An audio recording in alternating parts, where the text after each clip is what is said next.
We get support from Audible. We've all got busy schedules. And I'm sure sometimes you feel like, with all the things you have to do, it's hard to find time for the stuff you love to do, like reading. That's why Audible is so great. Audible offers an incredible selection of audiobooks across every genre, from bestsellers and new releases to celebrity memoirs, mysteries and thrillers, motivation, wellness, business, and more. Plus, as an Audible member, you can choose one title a month to keep from their entire catalog, including the latest bestsellers and new releases. And also, I have to say, I love how the Audible app makes it easy to listen anytime, anywhere. When you're traveling, working out, walking, doing chores, wherever your day takes you. Cleaning the bathroom has really never been more fun. Let Audible help you discover new ways to laugh, be inspired, or be entertained. New members can try it free for 30 days. Visit audible.com/listening or text listening to 500-500. That's audible.com/listening or text listening to 500-500 to try Audible free for 30 days. Audible.com/listening.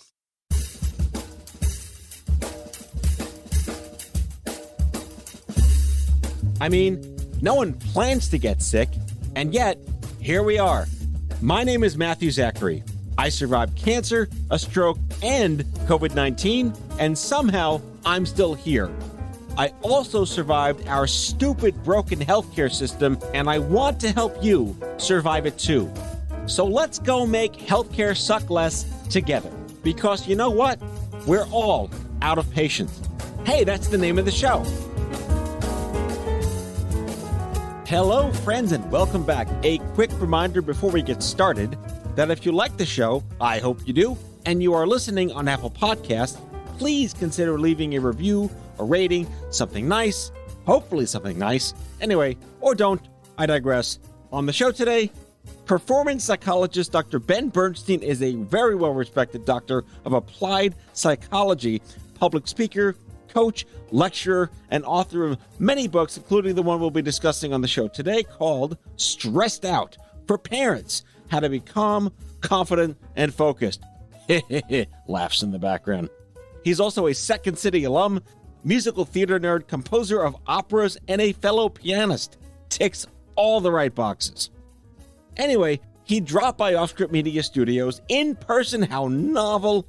And not only did we compare notes on both being fully vaccinated, we had a fascinating discussion about stress, anxiety, stage fright, what a modern-day coach really means in 2021, and how back in the day, it still wasn't okay to tell somebody dealing with all sorts of crap to just get over it.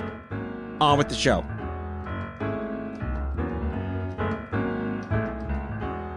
Ben Bernstein, thanks for coming on Out of Patience. Live here in studio, we are both vaccinated, and how refreshing to see another human being in front of me.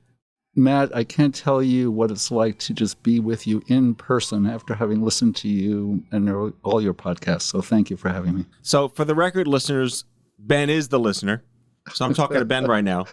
I'm staring at my listener. So thank you for listening. Well, thank you. I hope I get some kind of reward, but we'll see what happens. Well, it's Passover, so I have some dried, disgusting, constipating-inducing matzah in the back. No chocolate matzah? Chocolate egg matzah. Let's keep it straight. Okay. All right.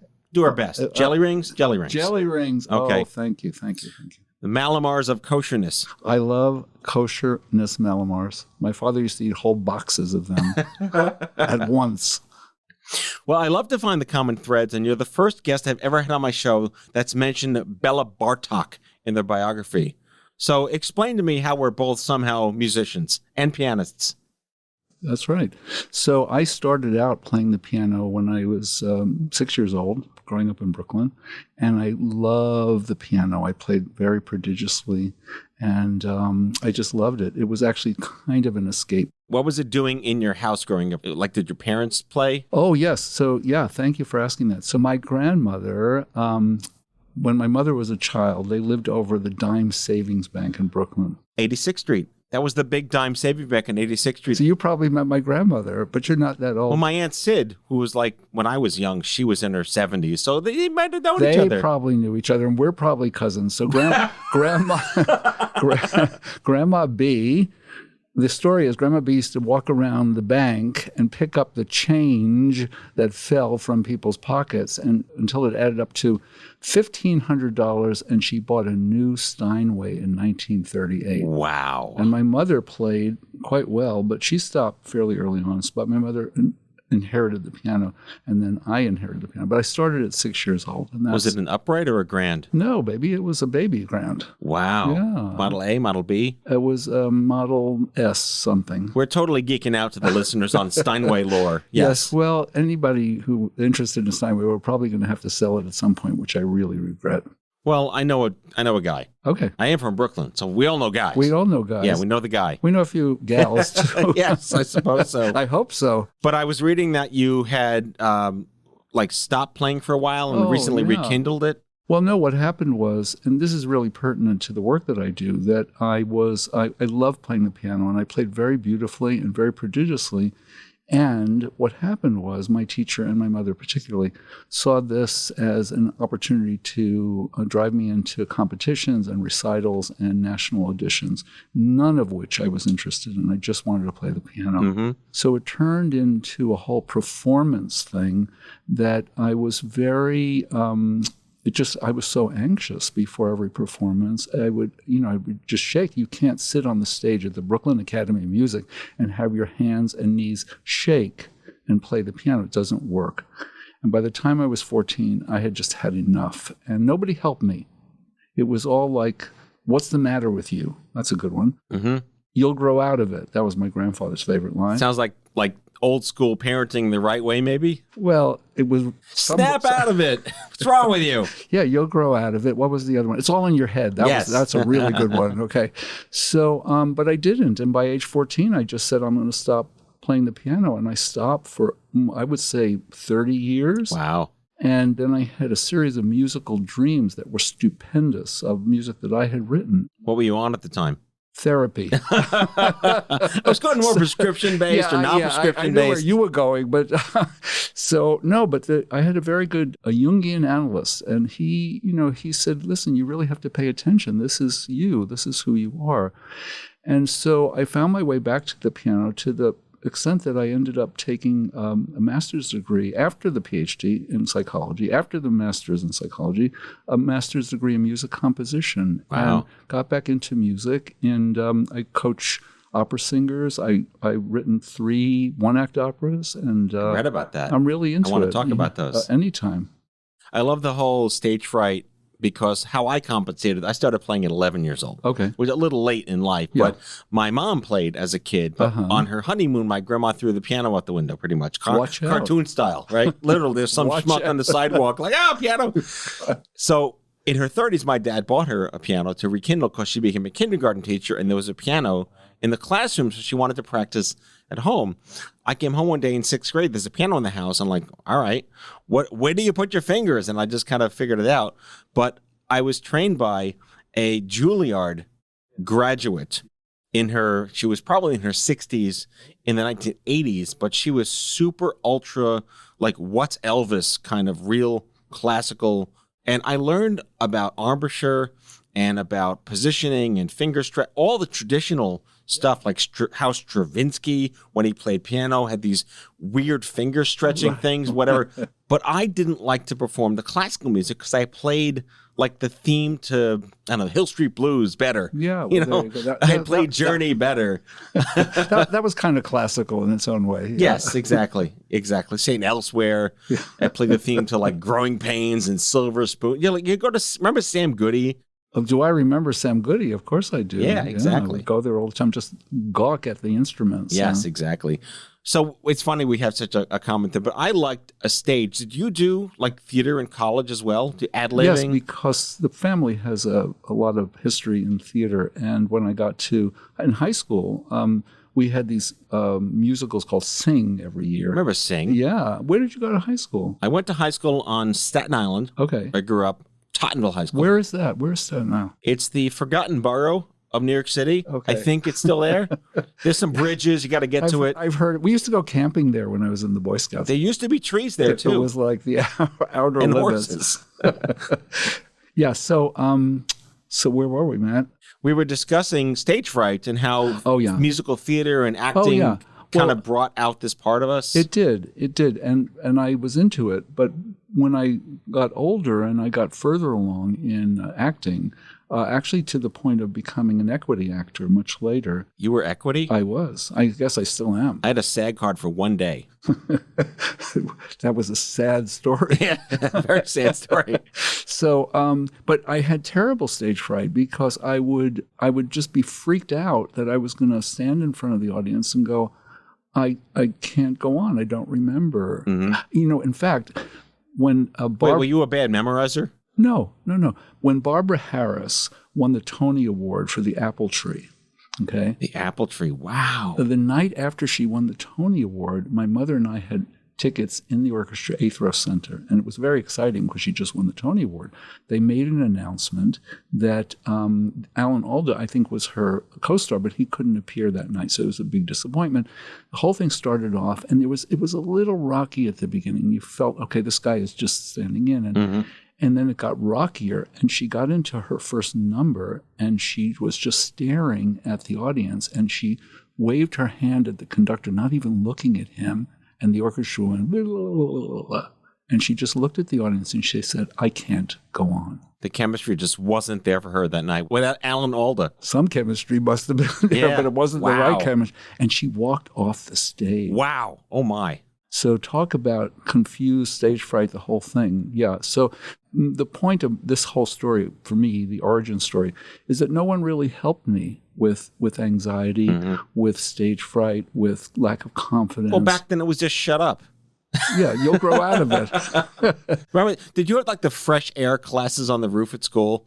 No. Talking about politically incorrect by today's standards, like if you were just like one of those kids that couldn't focus and didn't care and like had probably back then all sorts of mental health issues, they just stuck you on the roof to breathe like fresh air. Are we talking biographical here, Matt? Might have been family related. No. It brought up a memory for me of during the Korean War. We remember that. I was not there. I just look old. They had bomb drills, and you had to shelter in place under your desk. And I refused to get under the desk. And the teacher walked up to me, and she was livid. And she looked down at me, and she said, if a bomb drops on this school and you die, I'm not going to pity you. The best part of that is you would die 1 nanosecond earlier than the kids under the desk. Well, but I didn't have the wherewithal to say, if a bomb drops on this school, honey, we're all gone.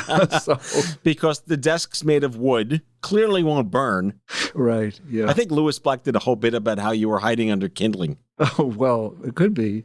Yeah, so Fresh Air, Fresh Air Club? The Fresh Air Club? I don't know. It's called the Fresh Air something. Yeah, no, that sounds... We need a break. Let's go have some oxygen, shall we, on the roof? Look, having worked with a lot of teenagers and children and adults who are diagnosed with ADHD, I can tell you that making a child sit in a chair for more than 15 minutes at a time is really problematic. Well, especially today. Yeah.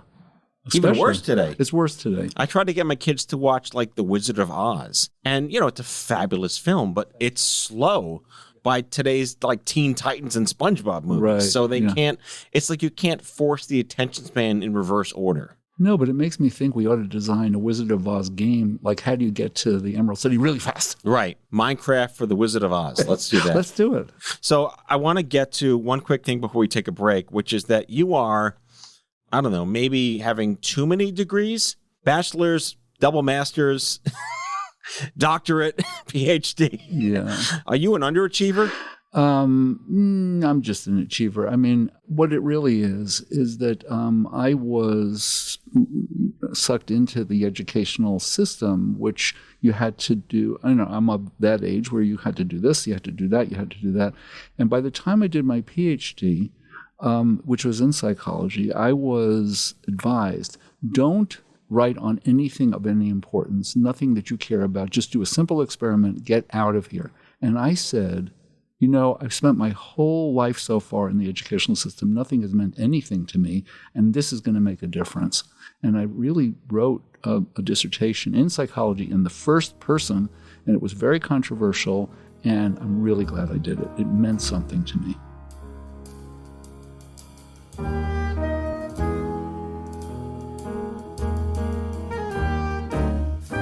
back with our guest after the break.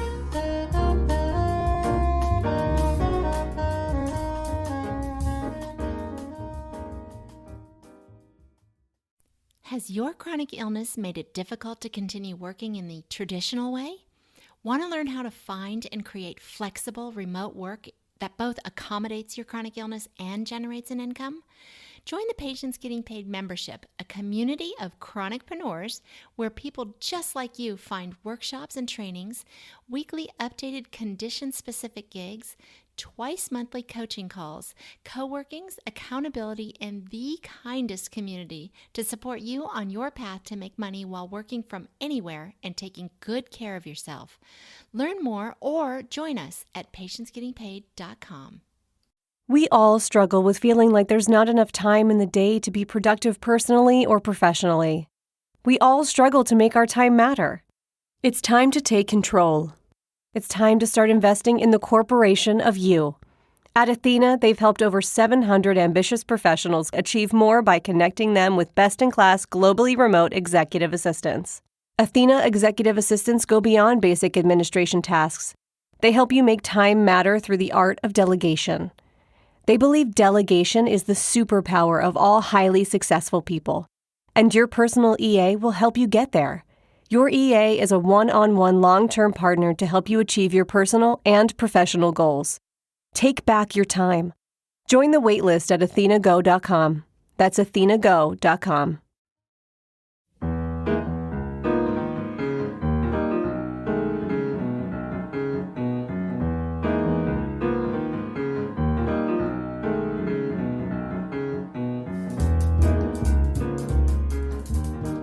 So let's talk about what a performance psychologist is, because my first question as a Jew is, anyone just not helpable?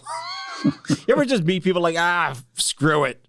It's a great question, actually, Matt. The only person who's not helpable is one who believes he or she can't be helped.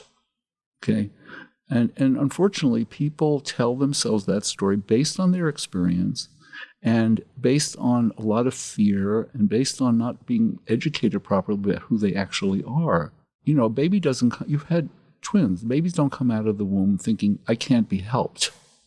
That's a product of different aspects of their upbringing with the parents, with the schools, often because they display some difference and people don't know how to deal with the difference. So they get labeled, they get medicated, on and on and on. And this can eventuate in serious situations where people feel like no one can help me. But that's really the only person who it's a real struggle to help. Does one have to hit the proverbial rock bottom to realize that they need help? No, not necessarily. I think one has to get to a place where the certain behaviors just don't produce the result that they want it to produce, and it keeps going in the wrong direction, and they just don't know how to do something differently, and they need guidance. So that's when most people will look toward a therapist or a counselor or a coach to help them out of that rut. And, the rut ends up as being depression or anxiety or addiction or, a whole bunch of unproductive behaviors. So we used to have everyone calling themselves a guru, and then everyone called themselves a thought leader. And back in the day, there was the coach. I know. What does coach mean in different variant sort of descriptions in 2021? Well, to me, the model for coach should be the athletic coach, the coach who works with athletes of all levels, whether it's Little League or Olympic athletes. And what that coach does is that coach sees the native talent in the individual and knows how to help them move to a place where they can reach their potential. So, you hear stories of coaches. Michael Phelps is a good example of going through different coaches, but the coach that he ended up with really could draw him toward what to do. The word coach has gotten so overused now. It's diluted. Yeah, it's been diluted, and it's too bad because the coach serves a very, very important function. They know the pathway, they know how to get there, and when a really good coach will see the native talent that really wants to be developed, that wants to be drawn out, So a coach is an educator in some way. Teachers in some way, teachers are really coaches. The right teachers. The right teachers. I mean, it's a very kind of N of one to be all jargony medical. Like, it's about your nature nurture. Not everyone is cut out with baked-in empathy, and they're just automatons as teachers. I've had many automaton teachers, and I have had many teachers that I felt were like avuncular or very much like a family member that understood me. Same in medicine, too. It was the same in every field, really. I mean, I had the great good fortune when the Vietnam War was on and I was very draftable, graduating college. I totally dedicated to national service, but I did not want to serve in that war. And at that point, guys my age could get a deferment if you taught in ghetto schools, then called ghetto schools. And I did in Bedford-Stuyvesant, but I found out about schools in England that were incredibly advanced in poor neighborhoods where the children loved to come to school. Why? Because they were involved in activities all day. Remember activities? Before STEM destroyed education? I remember activities. It's like I remember money. Do you remember money, Matt? Cash? These paper things? It's unbelievable. But cords? Remember phones with cords? Yeah, cords, definitely. Yeah, I remember that too. So I want to get to this book you wrote, one of many that you can learn about at your website, which is DrBeYourBest.com. That's DR, the letter B, YOURBEST, DrBeYourBest.com. So talk about spelling. We don't spell things normally anymore either. No, your book is called Stressed Out for Parents, How to Be Calm, Confident, and Focused. And I see that you probably didn't talk to my wife about this because she's still stressed out for parents. And I love you, honey. But, it's a good thing that we got the How to Raise Your Kids booklet when they were born. Because we've been fine for 10 years. I'm totally making that up. Okay. Well, you're not alone. Who teaches parents how to be parents? Nobody. You learn from your own example, favorable or unfavorable. But there are certain skills that a parent needs to learn. The difference with this book is it focuses on the parent, not on the child. So as a performance psychologist, I work with athletes, actors, dentists, lawyers. Wait, performance dentistry? Well, dentistry is it's an art. Dental art. There you go. It's an art. The singing dentist, yeah. So, no. Dentistry is an extremely high-stress profession. Mm-hmm. They're really performing all the time. So what I found is that there's a scientific relationship between stress and performance. So imagine a bell curve. You have stress as the horizontal axis and performance as the vertical axis. And it's a bell curve. Too much stress, performance goes down. Too little stress, performance goes down. No juice. Mm-hmm. Right in the middle, right at the peak, is just the right amount of stress to produce optimal performance. Mm-hmm. Okay? Now, parents learn basically from their parents for good or ill, but they don't really know the tools to get into the zone. That's called the zone in the middle. So when I studied this over years... how much vomit and diarrhea get you in the zone? You tell me, Matt. I don't know. I had twins. I double the fun. Double the dose, dude. Well, what can I say? I mean, you know what I'm talking about. Okay, here's the story. So everybody, you, me, your wife, your kids, everybody is three components, body, mind, and spirit. That's the totality of who we are. Agreed. Okay? Now, there are optimal states in each one of those to produce an optimal amount of stress to produce optimal performance. So in the body, you want the body to be calm. In the mind, you want the mind to be confident.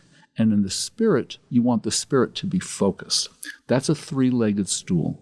When all three legs are equally strong, that's a really sturdy platform for performance. So where's the, I would say, solve for X, right? The thing that impacts all three of them like a Rube Goldberg machine. Well, explain that a little better for me. So you can have your mind, body, soul, but they're all equally influenced in different facets by stimulus. That's correct. That's absolutely correct. And you have to know when you're being impacted in a certain way. An example, and I'm sure you had this. Child comes in the room, daddy, daddy, daddy, ah! And the parent goes, calm down. I know not of what you speak. So the book is about how the parent needs to be calm and confident and focused in parenting. These are not mysteries. There are actually only 9 tools, 3 for being calm, 3 for being confident, 3 for being focused for everybody. Everybody. One of the things I love about OffScrip and what you're doing is because everybody should be getting this material so we can learn about ourselves and be able to help ourselves be more healthy. We can all learn to be calm and confident and focused, and we can all be in the zone. When athletes talk about it, they talk about it like it's magical. Oh man, wow, I got in the zone. But it's not magical. It's actually a state of consciousness, of awareness, of presence. So where do you go when you get stressed? Do you take your own medicine? Yes, I do, actually. I do. I've trained myself out of worrying, so I don't worry. Now, that doesn't mean I don't have moments of feeling worry, but as soon as I do, that's a trigger, and I know how to get myself just back in the present moment. Worrying is all about the future or the past. When you're in the future or the past, you feel stressed. Stress is a function of disconnection from the present. All the yogis, all the rishis, all the ancient scribes, and they all learned how to be in the present. They've been trying to teach us this for thousands of years. So what are you working on these days? About what? Your life.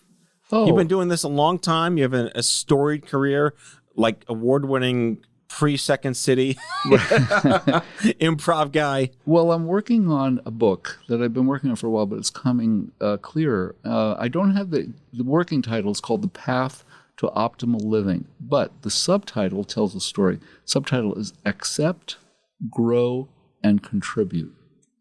Accept, grow, and contribute. So working backwards, we're all here to contribute something. That's why we're here. That's what we are here for. I'd like to think that everyone believes that. Well, not everyone believes it. We just had 4 years of someone who really didn't believe it, right? Totally. But that's how the world is made up. The world is made up of a wonderful doctor in India that I have studied with. He would say, you're either in an I world or a we world. Bingo. Exactly. Bingo. We're all in a we world, whether we know it or not, right? The more we realize that is and make it real, the way we do that is through each making a contribution. And each of us is here to make an individual contribution to the greater good. That's contribute. But it starts with accepting. Life is continuously challenging. It's just one challenge after another. Yogi Berra said, if life were easy, we'd all do it. Good old Yogi. Yeah, so what's the story with accept is that we either want something or we don't want something. That's not accepting. We want more of that, we don't want that. Life doesn't work like that. So the key is to just accept what's there, and you can always reference great athletes about this because they don't, hey, you didn't pass the ball to me right. Come on, the game is going on, you're going to lose. They accept. They just take it for what they receive.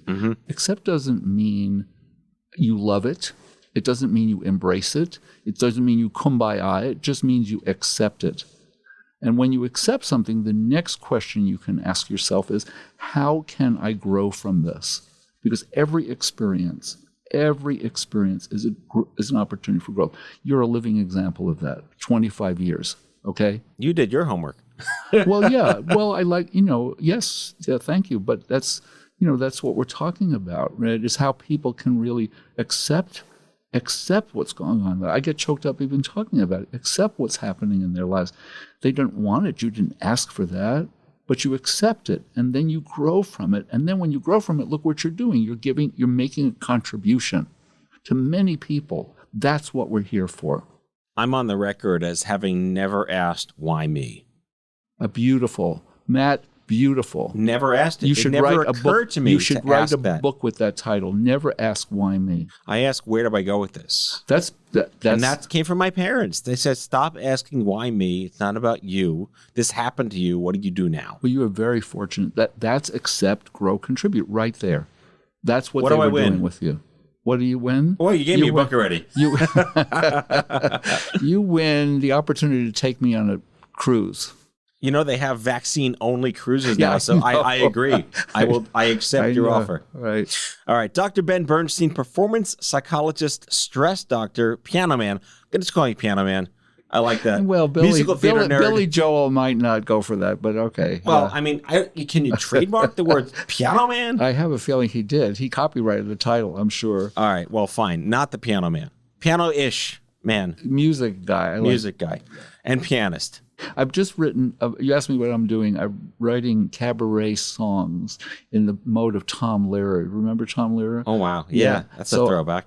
So my songs, I'm going to have a Zoom cabaret. I'm hiring a pianist. I don't play that well. I love to play, but I don't play that well. So I'm going to have a Zoom cabaret. One of my songs is called Irritated.